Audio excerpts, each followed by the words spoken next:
오늘은 반드시 주리라 시리즈 마지막 8번째 결혼입니다. 마지막 이야기이고요. 오늘 우리가 함께 나눌 말씀의 주제는 이런 거예요. 우리가 지금까지 7가지 죄에 대한 이야기를 하고 그 죄들이 각각 어떤 죄인지, 우리 안에 어떤 식으로 드러나게 되는지, 그리고 우리가 그것을 어떻게 대처할 수가 있는지, 그런 것에 대한 이야기를 함께 나누었는데요. 오늘은 조금 더 보편적인 이야기, 그리고 조금 더 근본적인 그런 이야기를 좀 하려고 합니다. 그 7가지 죄는 아니죠. 사실은 큰 죄고 거기서 다 파생되는 것들이기는 하겠지만, 사실 우리가 거기서 이야기하는 것 외에도 다른 죄들은 많이 짓고 살아갑니다. 근데 어떤 죄든지 간에, 우리가 어떤 죄를 우리 삶에서 마주하고 있던지 간에, 그 모든 죄들을 마주하면서 우리가 우리의 삶에서 모든 죄의 문제를 어떻게 좀 대처할 수가 있을지, 우리가 그것들을 어떻게 이겨낼 수 있을지, 그런 이야기를 오늘 말씀을 통해서 조금 가져보면서 우리 반드시 죽으리라의 시리즈를 좀 정돈을 좀 해보려고 합니다. 여러분, 지난 7주간의 시간이 여러분들에게 좀 어떠셨는지 모르겠어요. 죄를 좀 잘 이겨내셨나요? 저는 저도 마찬가지겠지만 쉽지는 않았습니다. 죄의 문제라는 게 참 이겨내기 참 쉽지가 않은 부분이기도 하고요. 다시금 넘어지는 우리 자신의 모습을 발견할 때마다 우리는 또 좌절하기 십상입니다. 그러나 여러분, 용기를 가지시고 희망을 가지세요. 우리는 이겨낼 수 있습니다. 내가 할 수 있기 때문이 아니라 우리 안에 주님께서 그 일들을 해 나가실 거기 때문이죠. 그리고 그것을 알려주는 말씀이 바로 오늘 골로새서 3장의 말씀이다, 그렇게 이야기를 드릴 수가 있을 것 같습니다. 우리가 읽진 않았지만 오늘 본문 1절의 말씀을 앞에 화면을 보면서 같이 한번 읽어보도록 하겠습니다. 1절 말씀입니다. 시작. 그러므로 너희가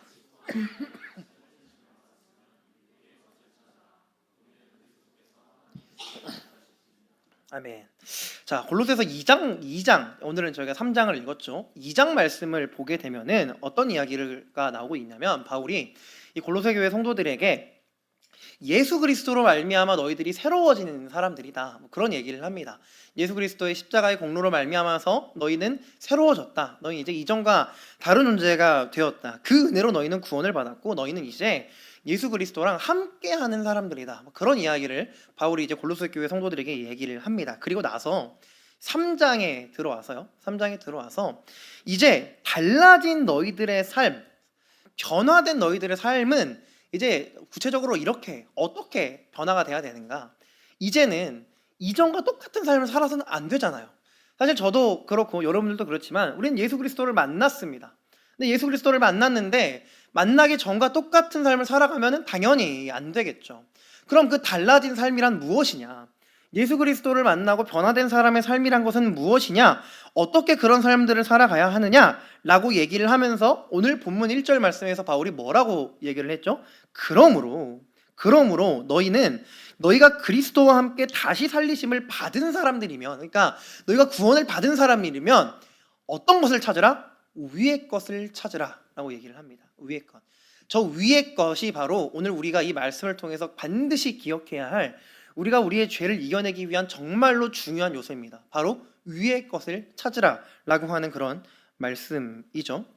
사실 본문 2절 말씀도 우리가 읽진 않았지만 비슷한 얘기를 합니다. 위의 것을 생각하고 땅의 것을 생각하지 말라라고 이렇게 바울이 이야기를 하고 있기 때문이죠. 그리스도로 말미암아 구원을 받은 성도의 삶이라는 것은요, 여러분, 아래의 것을 생각하는 것이 아니라요, 위의 것을 생각하고 위의 것을 찾는 것이 바로 그리스도인의 삶이라고 할 수 있습니다. 또 반대로 얘기하면 위의 것을 생각하고 땅의 것을 생각하지 않는 게 바로 우리 그리스도인들이 추구해야 할 변화된 사람의 삶이다 라고 하는 것을 우리가 알고 있어야 한다라고 하는 것이죠. 그러면 위의 것은 뭐고 아래 것은 뭘까요?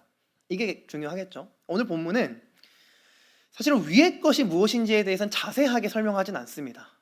사실 왜냐하면 위의 것이라고 하면은 어렵지 않아요. 하나님의 것들, 그런 거 우리가 흔히 생각할 수 있는, 하나님 하면 생각하면 좋은 것들, 예수님 따라 살아가는 것들, 이런 거 있잖아요. 근데 우리가 조금 더 명확한 좀 찔림을 위해서는 아래 것이 뭔지를 생각해야 됩니다.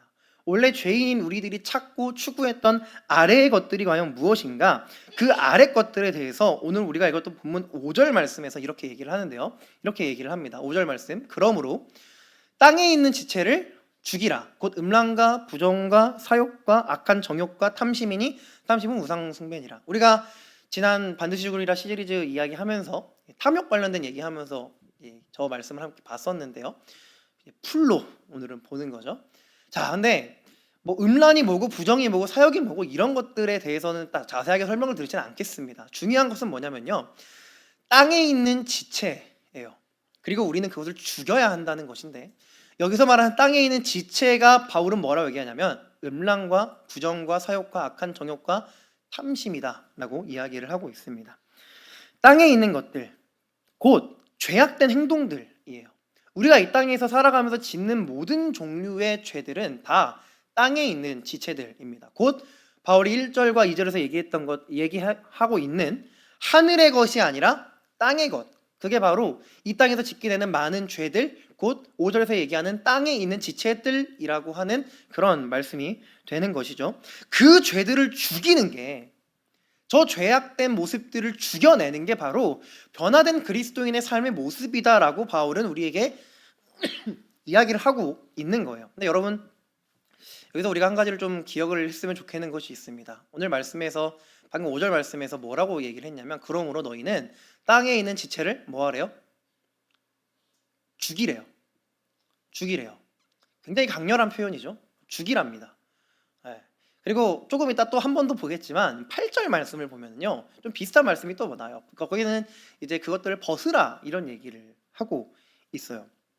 여러분, 여기서 우리가 어떤 것을 기억을 해야 하냐면요, 우리가 예수 그리스도를 믿었다고 해서 손 놓고 살면 안 된다는 거예요. 그냥 가만히 있으면 안 된다는 거예요. 예수님이 우리 안에서 뭔가 역사를 하시겠죠. 여러분 믿으십니까? 예수님께서 저와 여러분들의 삶 속에서 역사하셔서 우리가 우리의 삶을 가득히 채우고 있는 어떤 죄의 문제를 이겨낼 수 있도록 주님께서 우리를 도우실 거예요. 사실 그게 처음이자 끝이거든요. 예수님이 우리를 도우시지 않으면 우리는 우리 삶의 죄의 문제를 이겨낼 수가 없어요.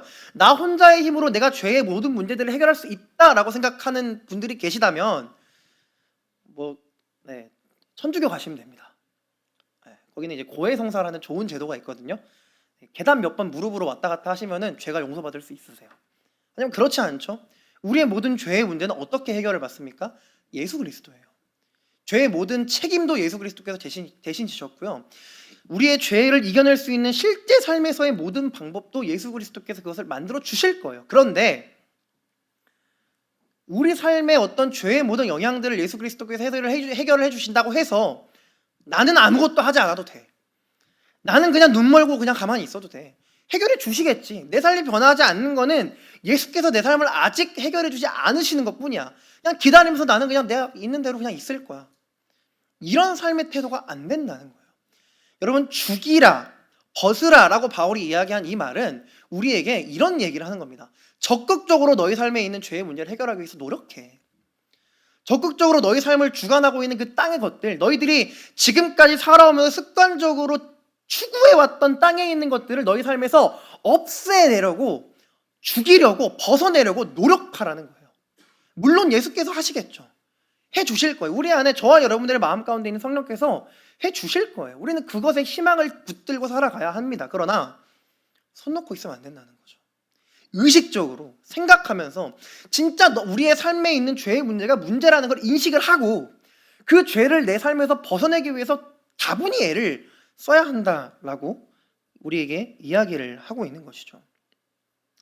여러분, 여기서 말하는 죽음이라고, 죽인다라고 하는 죽임이라는 이 표현이랑요, 8절에서 이따가 우리가 볼 이 벗어내라고 하는 이 표현은요, 근데 우리가 여기서 오해하면 안 되는 것이 있습니다. 뭐냐면 죄를 안 짓기 위해서 우리가 부단히 애를 써야 하는데, 그렇다고 우리를 뭔가 어떤 고행이나 자신에 대한 어떤 핍박, 나를 몰아세우면서 그 죄의 문제를 해결하는 그런 얘기는 아니에요.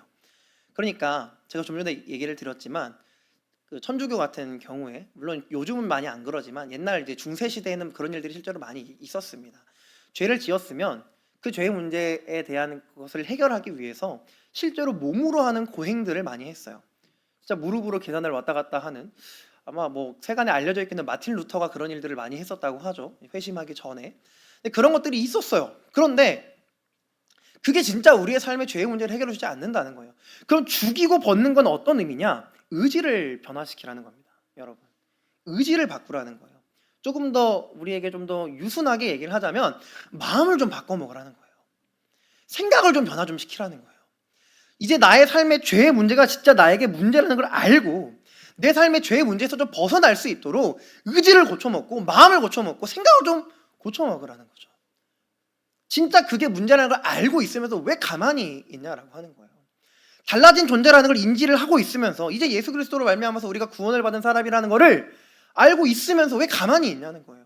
왜 달라지려고 시도를 하지 않고 그냥 난 변하지 않고 있어.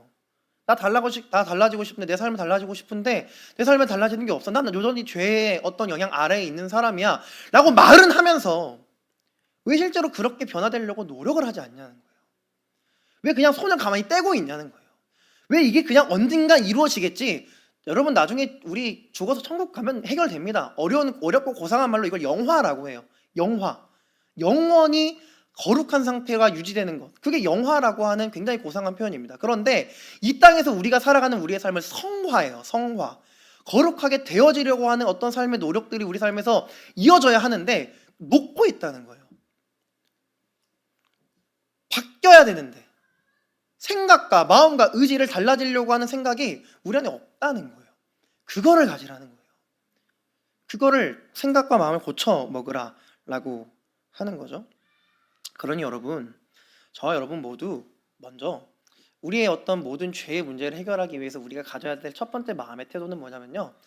이 죄를 이겨내기 위한 저와 여러분의 마음 가운데 부단한 노력과 애씀, 곧 우리의 마음과 생각의 변화가 저와 여러분의 삶 가운데 있어야 합니다. 가볍게 생각하지 마세요. 가벼이 여기지 마세요. 저와 여러분이 짓고 있는 그 죄들을 쉽게 생각하지 마세요. 그리고 여러분 제가 한 번은 그런 얘기를 드렸었지만 우리는 사실은 똑같이 짓는 죄들이 많거든요. 계속 반복돼서 짓는 무너지는 부분이 있어요. 근데 우리는 그걸 그냥 방치합니다. 또 무너졌네. 난 연약하니까. 또 실패했네. 난 부족한 존재니까. 또 죄를 지었네. 다시 하나님께 회개하고 다시 노력해봐야지. 그게 그냥 끝입니다.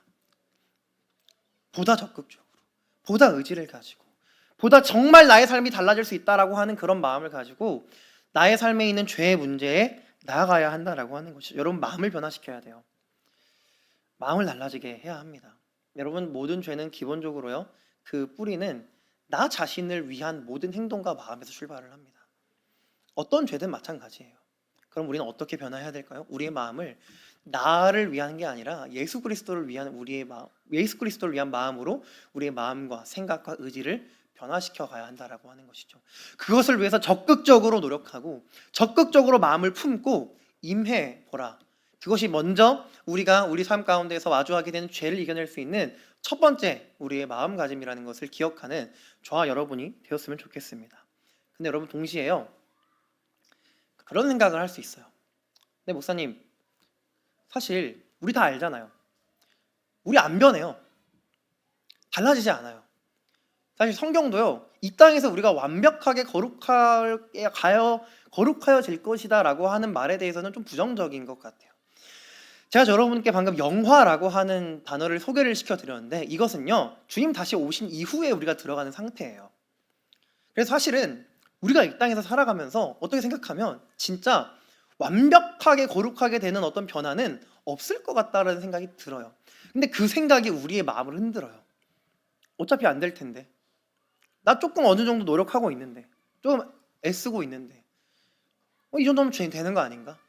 완성은 주님 오시면 되니까 나 이 땅에서 그냥 적당히 노력하면서 적당히 다시 하나님께 나아가면서 이 정도만 하면 되는 거 아닌가? 그런 생각을 우리가 할 수 있어요. 그러나 여러분 우리는 여기서 이런 마음을 또한 품어야 됩니다.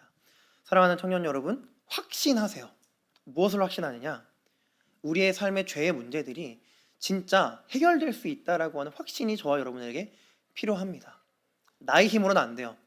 그러나 제가 말씀을 시작하면서 여러분들에게 설명드렸던 것처럼 예수 그리스도께서 우리 안에 함께 하시면 가능하다라고 하는 확신이 저와 여러분 안에 있어야 한다라고 하는 것입니다. 우린 죄인이었어요. 죄들을 짓고 살아가는 죄인이었습니다.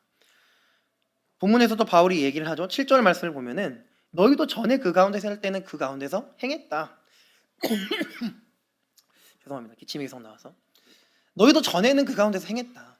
그 죄 가운데 너희는 전에 행했던 사람들이었다라고 얘기를 하죠. 죄의 노예였던 사람들이었다 얘기를 합니다. 근데 7절 말씀에 이어서 바울이 8절 말씀에서 뭐라고 얘기를 하는지 아세요? 우리 8절 말씀 함께 읽어볼까요? 8절입니다. 네, 화면이 혹시 없나요? 네, 8절입니다. 읽어봅시다. 시작. 이제는 너희가 이 모든 것을 벗어버리라. 곧 분함과 노여움과 악의와 비방과 너희 입에 부끄러운 말이라. 아멘. 여러분, 제가 8절에서 벗으라라고 하는 얘기가 나온다고 말씀을 드렸죠. 죽이라와 벗으라 비슷한 맥락의 이야기입니다. 근데 여기서 중요한 거는 이제는이에요. 이제는. 여기 저 이제는이라는 단어에는 사실 물론 뉘앙스가 들어가 있기 때문에 번역을 일부러 안 했지만 숨겨져 있는 단어가 하나가 있습니다.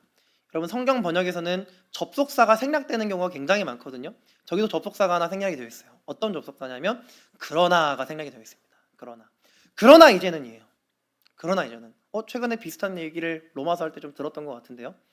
그러나 이제는 너희가 이 모든 것을 벗어버리라 라고 얘기를 합니다. 여러분, 이게 어떤 의미가 있는 거냐면요, 전에 7절 말씀에서는 전에는 너희가 그 죄 가운데 살아갔던 죄의 노예였어. 그러나 이제는 그것을 너희가 벗어버릴 수 있어 라고 얘기하는 거예요. 여러분, 이 뉘앙스를 잘 기억하셔야 돼요. 너희가 전에는 분명 죄의 노예였어. 물론 어떻게 생각하면 지금도 죄의 노예일 수 있지. 죄의 습관에 따라서 계속 그 죄를 지으면서 살아가는 그런 사람들일 수 있지. 그러나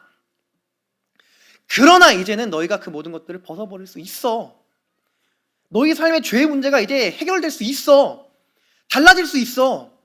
너의 삶을 이렇게 올가매고 있는 죄의 문제를 죽여낼 수 있어.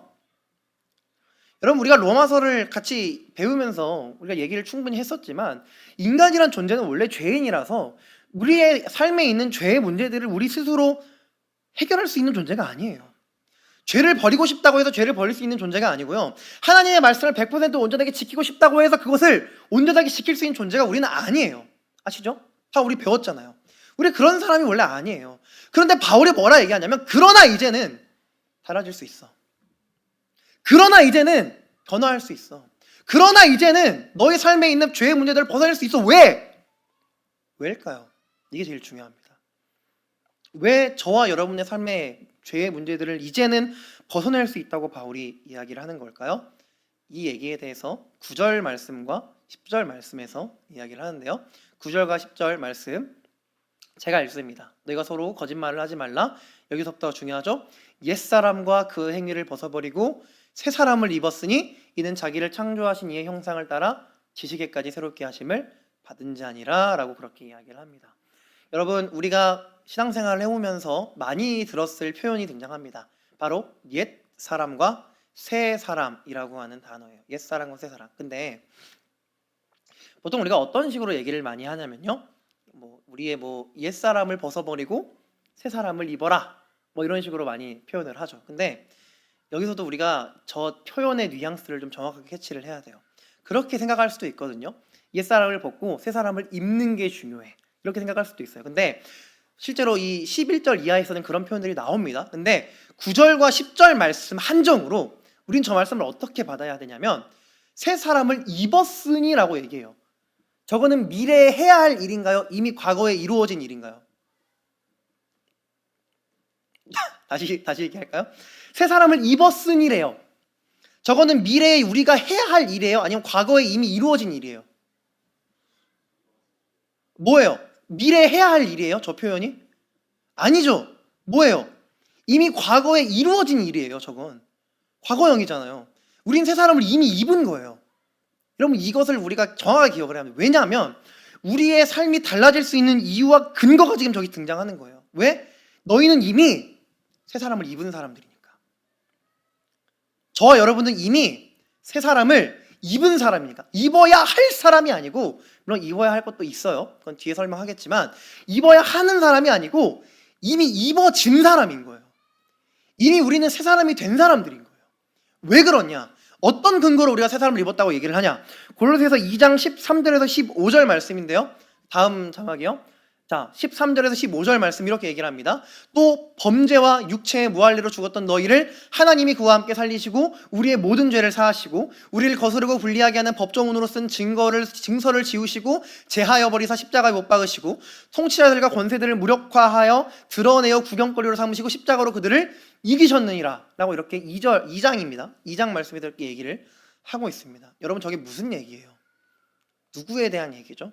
아니, 무엇에 대한 묘사죠? 저게 저와 여러분들의 구원에 대한 묘사입니다. 여러분, 13절만 우리 같이 읽어볼까요? 13절입니다. 시작. 또 범죄와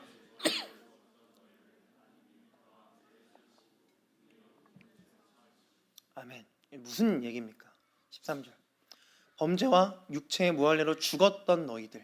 우린 이미 죽은 사람들이에요.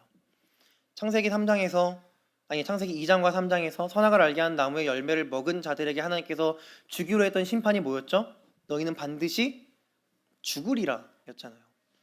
죄인인 인간을 성경은 이미 죽은 자들이다 라고 그렇게 표현합니다. 우린 이미 죽은 자들이었어요. 그런데 뭐라고 말씀을 하죠? 하나님이 우리의 모든 죄를 사하셨다. 누구와 함께? 그와 함께. 여기서 말하는 그가 누구죠? 예수 그리스도.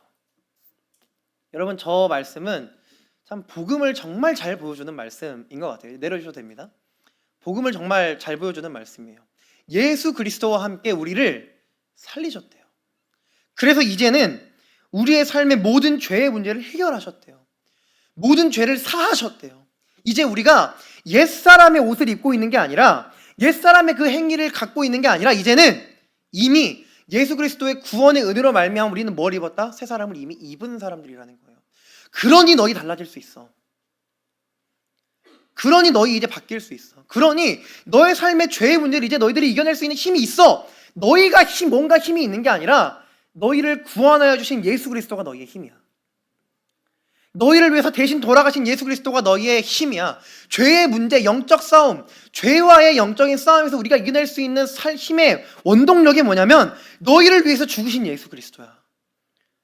하나님께서 예수 그리스도와 함께 너희를 죽이시고 살리심으로 말미암아서 너희의 삶이 구원을 받았으니 너희는 지금 새 사람을 입은 사람들이고, 그것을 근거로 너희의 삶은 이제 달라질 수 있다라고 바울은 우리에게 얘기를 하고 있는 거예요.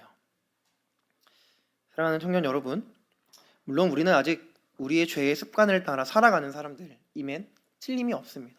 그렇죠? 이번 한 주도 여러분들 얼마나 많은 죄를 짓고 살아오셨어요. 오늘 아침에 집에서 부모님과 인사하며 나오시면서 어떤 잘못을 또 여러분 하셨나요? 오늘 하루도 거룩한 주일임에도 불구하고 여러분 어떤 마음의 죄들과 어떤 행동의 죄들과 어떤 생각의 죄들을 주님 앞에 범하고 살아오셨어요. 근데 이런 우리의 삶은요, 우리 죽을 때까지 분명 계속되긴 할 겁니다. 우리 죽을 때까지 끊이지 않을 거예요. 죄와의 싸움은 말이죠. 그러나 우리가 반드시 기억해야 할 것은요, 그것이 아무리 우리 삶에 계속 끊이지 않고 이어난다고 해도 우리의 인생은 무가치한 인생이 아니라고 하는 겁니다. 무기력한 인생이 아니라고 하는 거예요. 왜? 이미 저와 여러분은 이 예수 그리스도의 은혜로 말미암아 구원을 받은 사람들이기 때문이라는 거죠.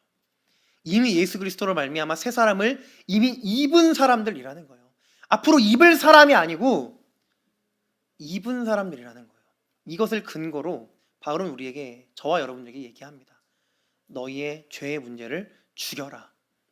너희의 죄의 모든 옷들을 벗어내라. 무엇을 근거로? 우리를 구원하여 주신 우리 주 예수 그리스도의 그 구원의 공로를 근거해서 말이죠. 이게 참 신비합니다. 사실은 앞뒤가 안 맞는 것 같아요. 실제로 앞으로 우리는 죄의 문제랑 계속해서 싸워 나갈 건데 또 그 죄의 문제를 해결할 수 있다라고 성경 우리에게 동시에 얘기를 해요. 신비입니다. 이것도 맞고 이것도 맞아요. 그러니 우리는 그저 이 예수 그리스도로 말미암아서 우리의 삶이 달라질 수 있다라고 하는 확신을 가지고 계속해서 우리 삶에 있는 죄의 문제랑 싸워 나가기만 하면 될 따름이라고 하는 것입니다. 여러분, 반드시 기억하세요. 예수 그리스도께서 우리를 이미 구원하셨기에 우리의 삶은 분명히, 저와 여러분들의 삶은 분명히 달라질 수 있다라고 하는 것입니다. 이것이 우리가 죄를 이겨낼 수 있는 근거이자 죄와의 영적 싸움에서 이길 수 있는 희망이라고 하는 사실을 기억하는 저와 여러분이 되었으면 좋겠습니다. 여러분, 오늘 본문 12절 말씀을 보게 되면요, 본문 12절에서 바울이 이런 얘기를 해요. 그러므로 너희는 하나님이 택하사 거룩하고 사랑받는 것처럼 긍휼과 자비와 겸손과 온유와 오래 참음을 옷 입어라 라고 그런 얘기를 합니다. 여러분, 저는 이번에 말씀을 준비하면서 저 12절 말씀이 정말 마음이 좀 되게 어려웠습니다. 왜냐하면 그러므로 너희는 하나님이 택하사 거룩하고 사랑받는 자처럼 이래요. 나는 아무 자격이 없는 존재인데 내가 뭐라고, 그렇잖아요. 우리가 뭐라고 하나님이 우리를 택해 주셨대요. 저와 여러분이 뭐라고 하나님이 우리를 사랑해 주셨대요. 저와 여러분의 삶은 죄악으로 아직도 가득 차 있는 삶인데 그런 우리의 삶이 뭐라고 하나님이 우리를 거룩하다 칭해 주셨대요. 여러분, 주님께서 우리를 그렇게 보아주시는데 우리의 삶이 달라져야 하지 않겠습니까? 예수 그리스도를 좀 더 의지하고 붙잡아 봐야 하지 않겠습니까? 그런 삶을 위해서 좀 더 우리의 삶을 내어드려야 하지 않을까요?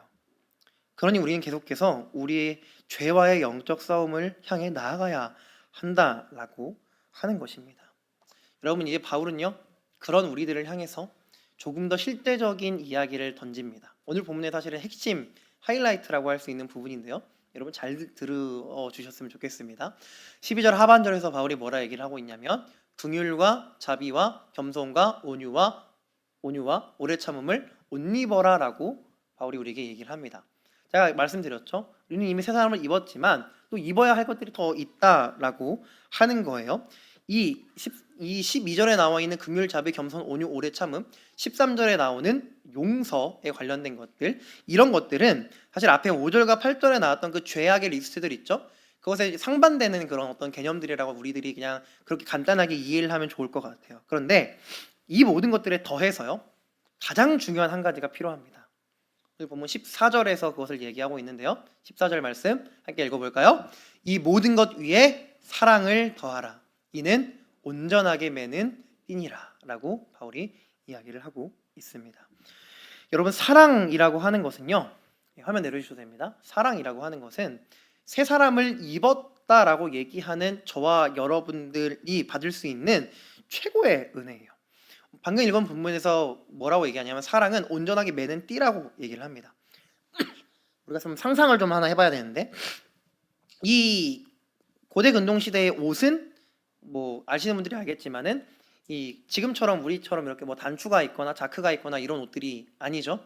어떤 옷이냐면 천 쪼가리예요. 이를테면 천을 몸에 둘러서 이거를 이제 묶어야 되는데 끈으로 마지막에 이 옷을 묶죠. 14절에서 말하는 사랑이란 그런 의미가, 그런 역할을 한다라고 하는 것입니다. 그리스도인들의 어떤 아름다운 덕들, 우리가 추구해야 하는 긍휼, 자비, 겸손, 온유, 오래 참음, 용서와 같은 것들을 사랑으로 이렇게 마지막에 이렇게 잘 갈무리하고 완성시켜야 한다라고 하는 것이죠. 물론 여기서 얘기하는 사랑이라고 하는 건 그리스도, 예수 그리스도의 사랑입니다. 그래서 우리는 우리 삶의 죄의 문제를 해결하기 위해서 이 모든 것들을 더하며 마지막에 예수 그리스도의 사랑을 기억하면 된다 라는 얘기긴 한데, 여러분 이렇게만 얘기하면 너무 뻔한 얘기잖아요. 그렇죠? 굉장히 심플한 얘기죠. 근데 여기서 우리가 조금 잘 생각하지는 못하지만 좀 체크해야 되는 굉장히 중요한 요소가 한 가지가 있습니다. 이게 진짜 중요한 건데요, 여러분, 단순히 우리가 방금 읽었던 이 말씀이 그냥 죄를 이겨내기 위해 뭐 겸손하게, 거룩하게, 뭐 온유하게, 오래 참으면서 용서하면서 그렇게 좀 거룩하게 살아갈 수 있도록 노력해라, 단순히 그런 얘기는 사실 여러분 아닙니다. 그냥 착하게 살라는 얘기가 아니에요. 그냥 착하게 살라고 얘기할 거였으면 바울이 그냥 너희들 그렇게 살아라고만 얘기를 하면 됩니다. 구태여 옷을 입고 벗는다는 비유를 할 필요가 없어요. 사실 오늘 본문의 되게 핵심인 내용 중에 하나가 옷을 입고 벗는다라고 하는 바울의 비유거든요. 입고 벗으라는 얘기가 굉장히 계속 반복돼요. 마지막에 가장 중요한 사랑은 이 옷을 마무리하는 띠라고 표현까지 해요. 이게 되게 핵심인 거거든요. 근데 여러분,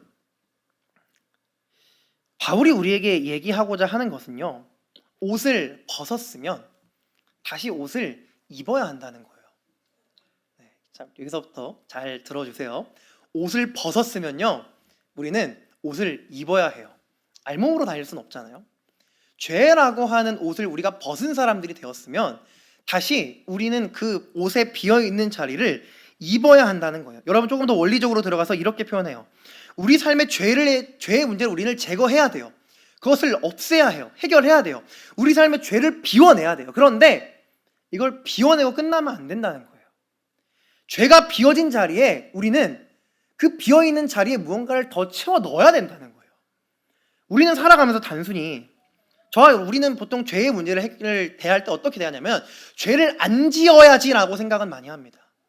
죄를 안 지어야지라는 생각은 많이 해요. 죄를 끊어내야지, 안 지어야지, 그만해야지, 악한 생각과 나쁜 마음과 나의 삶의 모든 죄의 문제들을 다 해결해야지, 비워내야지, 내 삶의 죄가 없어지도록 해야지. 근데 없으면 뭐 할 겁니까? 반대로 우리는 내 삶의 죄의 문제가 없어진 그 자리를 무언가로 채워 넣어야 된다는 거예요. 내 삶의 죄를 끊어내는 그 자리에 새로운 무언가를 이어붙여서 다른 것이 내 삶에 이어질 수 있도록 해야 된다는 거예요. 그게 뭐예요? 예수 그리스도의 사랑이에요. 예수 그리스도의 사랑으로 대표되는 하나님의 은혜가 우리에게 다시 필요하다는 거예요. 내가 죄악의 옷을 벗어냈으면 이제 나는 새로운 옷을 입어야 한다는 거예요. 그 옷이 뭐냐? 본문에서는 사랑과 이런 온유와 절제 같은 좋은 덕목들을 표현하고 있지만, 사도 바울은 우리에게 우리가 새롭게 입어야 할 옷의 이름이 뭔지 정확하게 표현을 한 적이 있습니다. 갈라디아서 3장 27절인데요. 우리 화면을 보면 함께 읽을까요? 누구든지 그리스도와 합하기 위하여 세례를 받은 자는 옷 입었느니라. 아멘. 우리가 입어야 할 옷이 뭐라고요? 그리스도예요. 우리가, 저와 여러분들이 죄의 옷을 벗어냈을 때 내가 벗은 그 옷의 자리에, 죄의 옷의 자리에 우리는 새로 무언가를 입어야 한다는 거예요. 그게 뭐다? 예수 그리스도의 옷이라고 하는 거예요. 이 옷은 어떤 모습으로 나타나는 옷이죠? 긍휼과 자비와 겸손과 오래 참음과 용서와 용납의 모습으로 나타나며, 사랑으로 완성되는 예수 그리스도의 옷을 우리가 입어야 한다는 거예요. 벗고 끝내지 말고, 알몸으로 그냥 돌아다니지 말고, 비워둔 상태로 아무것도 채우지 않고 그냥 싸돌아다니지 말고 예수 그리스도로 너희들의 비어있는 자리를 채워 넣어라. 너희가 죄를 벗어냈다면 새로운 것을 너희들이 입어야 된다. 그게 저와 여러분들의 삶의 죄의 문제를 근본적으로 해결할 수 있는 가장 중요한 요소라고 하는 거예요. 여러분, 죄의 문제에 있어서 이 관점은 굉장히 중요합니다. 우리 안에 죄가 가득 차 있으면요, 우리에게서는 죄의 영향만이 쏟아질 수밖에 없어요. 여러분, 죄라는 게 그래요. 제가 이 정욕에 대한 죄 설명할 때 이 죄를 이기기 위해서는 자리를 피해야 된다라고 하는 얘기를 여러분께 드린 적이 있어요. 이게 되게 중요하거든요. 왜냐하면 우리는 어떤 특별한 상황과 어떤 환경, 무언가가 갖춰졌을 때 튀어나오는 죄가 있어요. 예를 들어서 운전하다가 누가 끼어들면 저는 나쁜 말과 행동과 생각이 튀어나와요. 그게 제가 그때 그렇게 하는 거거든요. 그 자리를 제가 벗어나려면 둘 중 하나죠. 운전을 안 하던지, 아니면 제가 혼자 그냥 안전운전 잘하고 다니던지. 뭐 그런 거 방법이 없어요. 특정한 어떤 상황과 환경에서 우리는 죄가 튀어나와요. 우리가 흔들려요. 화가 나면 분노가 튀어나오잖아요. 누군가 나를 띄워주면 은근히 우리 마음이 교만해지잖아요. 그렇게 우리의 삶이 흔들리는 위치들이 있다고요. 근데 우리가 평소에 어떤 죄에 우리의 내면이 가득 차 있는 상태에서는 내 삶이 흔들릴 때 나한테서 흘러 넘치는 건 죄의 행동밖에 없어요. 여러분, 이게 물컵인데 갑자기 생각이 나서 준비한 건 아니었는데, 여러분, 물컵. 제가 예전에 어떤 이런 예시를 본 적이 있어요. 이게 물컵이잖아요. 물컵인데 예를 들어서 이게 가득 찼다고 생각을 해보세요. 굉장히 심플한 예시예요. 이게 가득 차 있어요. 근데 이게 흔들려요. 그럼 이거 안에는 물이 들어있으니까 흔들릴 때 흘러나오는 건 물일 거 아니에요. 그렇죠? 안에 콜라가 들어있으면 콜라가 나올 거고, 간장이 들어있으면 간장이 나올 거 아니에요. 죄도 마찬가지라는 거예요. 저와 여러분들의 평소의 마음 가운데, 우리의 내면에, 우리의 마음 속에 뭐가 차 있느냐에 따라서 우리의 삶이 흔들릴 때 튀어나오는 게 다르다고요. 저와 여러분들이 평소에 악한 생각과 악한 마음과 죄의 영향에서 계속 가득 차서 살아온 사람들이었다면, 저와 여러분의 삶이 흔들리는 그 자리에서 우리에게 튀어나오는 건 악한 말과 행동이에요. 그러나 저와 여러분들의 삶 가운데 예수 그리스도의 은혜가 가득 차 있다면 설령 저와 여러분의 삶이 흔들리는 그 자리가 찾아오게 된다 할지라도, 저와 여러분이 죄를 똑같이 지었던 그 상황이 다시 우리의 삶 가운데 찾아오게 된다 할지라도, 그게 우리 마음을 흔들어 온다 할지라도 우리 마음에는 죄가 아니라 예수가 계시니까, 우리 마음속에는 악한 말과 행동과 생각이 아니라 예수 그리스도의 은혜가 가득 차 있으니까 내 삶이 흔들려도 나에게서는 죄가 아니라 예수의 향기가 나오는 거예요. 그게 오늘 바울이 얘기하는 옷을 입으라라고 하는 말씀의 굉장히 중요한 점이라는 것을 여러분 기억해 주셨으면 좋겠습니다. 단순히 내 삶에서 죄를 없애고 싶다, 단순히 내가 죄를 더 이상 안 지어야겠다, 끊어내야겠다 해서 멈추는 것이 아니라 예수 그리스도로 가득 차고 싶다. 예수 그리스도로 말미암은 주님의 사랑으로 완성되는 그 은혜가 내 삶에 가득했으면 좋겠다. 그게 우리가 진짜 우리 삶의 죄를 이겨낼 수 있는, 여러분 교만도, 시기도, 분노도, 나태도, 탐욕도, 정욕도, 허영도 우리 안에 예수 그리스도의 은혜가 가득 차 있는 사람이라면 교만할 순간에 교만하지 않게 되고요, 시기가 튀어오르는 순간에 예수 그리스도로 말미암아 만족하게 돼요. 탐욕이 불러일으켜지는 그런 상황 속에서 오직 주님만 섬기는 게 맞다라고 하는 것을 아는 사람은 탐욕을 선택하지 않을 수 있게 되는 거예요. 여러분 묻습니다. 저와 여러분의 마음 가운데는 무엇이 차 있나요? 여러분들의 속에 있는 그것은 무엇입니까? 여러분들의 삶을 흔들었을 때 여러분들의 삶 속에서 튀어나오는 건 뭡니까? 주님의 은혜입니까? 아니면 지금껏 변함없이 계속 내 삶에 나타났던 죄의 영향들입니까? 우리의 삶이 흔들렸을 때 저와 여러분의 삶 속에서는 뭐가 튀어나옵니까? 그게 저와 여러분의 마음을 채우고 있는 거라는 걸 여러분 기억하셔야 됩니다. 여러분 삶 속에 죄가 더 많이 튀어나오나요? 은혜로 그 자리를 더욱 채워나가시는 여러분이 되시기를 축복합니다. 그게 7가지 죽음에 이르는 죄들 뿐만 아니라 우리의 삶에 가득 차 있는 모든 죄들을 이겨낼 수 있는 가장 중요한 요소라고 하는 사실을 기억하시기를 축복합니다. 그러니 우리 기도합시다. 그러니 우리 주님을 찾읍시다. 주여, 내 마음을, 내 안을 예수로 가득 채워 주옵소서. 주의 은혜로 나를 가득 채워 주옵소서. 내 삶이 흔들려도, 내 삶이 무너질 것 같아도 나에게서 죄의 영향이 튀어나오는 게 아니라 예수 그리스도의 은혜가 튀어나올 수 있는 그런 나의 삶을 주님 만들어 주시옵소서라고 그렇게 기도하는 저와 여러분이 되기를 소망합니다. 주님께서 이미 죄의 모든 것들을 이기셨으니 우리의 삶은 분명히 달라질 수 있다는 그런 확신을 가지고 이제 주의 모든 문제들을 해결하며 해결받는, 조금 더 거룩을 향해 한 걸음 더 나아가는 저와 여러분이 되시기를 주님의 이름으로 축원합니다. 아멘.